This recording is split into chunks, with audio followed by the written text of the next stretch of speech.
Now, I'd like to highlight how SQL Account will do the bad debt relief in compliance to custom Malaysia GST rule on bad debt. First, in order to make best effort, you should always print out statement in customer report statement of account, and you can print out a report like this by applying here, and print out the statement just like this one with 4, 6 or 12 months aging. You can email it to your client directly from our system.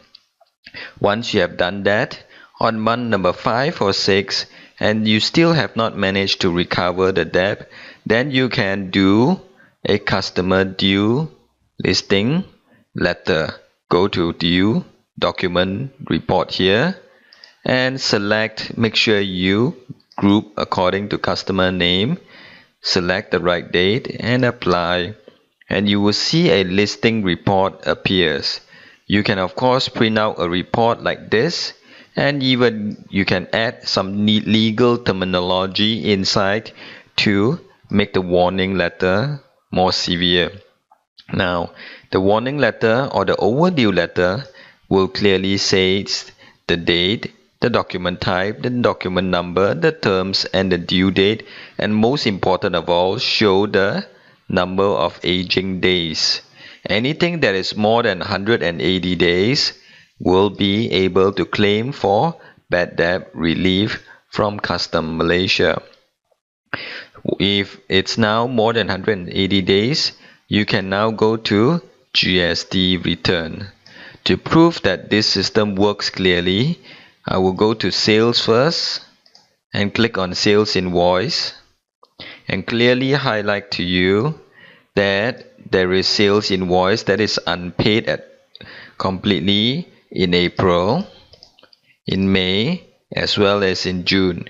The April for bad debt relief invoices will be in October, and the May will be in November, and of course the June in December.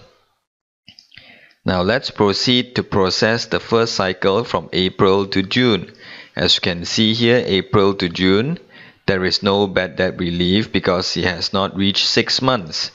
Then let's go to process the second GST return cycle from July to September, and again there is no bad debt relief because it has not reached 6 months.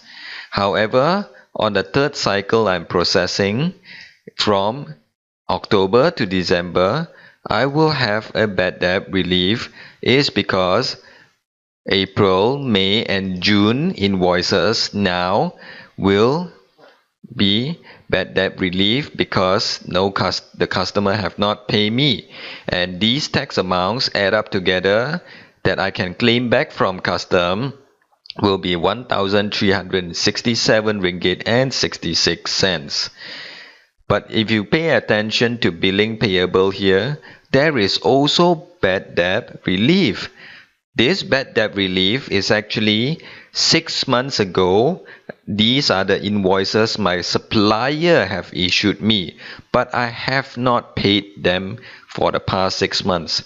Therefore, the input tax I have claimed earlier, which is 1,002, now I have to pay back to custom because I have not paid my supplier. This is only fair is because 6 months your client, your customer did not pay you, you can claim back your output tax. But at the same time, 6 months you did not pay your supplier, therefore the input tax you have claimed earlier now have to be paid back. The claimable minus the payable. If I press on OK, you will be able to clearly see that the claimable is actually 167 ringgit and 66 cents. 1,003 minus 1,002, that is the balance figure. Now, if we go to our GST 03, you will be able to clearly highlight that on item number 8. Let's enlarge it a little bit. And you will be able to see this is the amount that is claimable. Now, if you choose not to claim it, you can tick no, and it will be deposited with customs for future refund.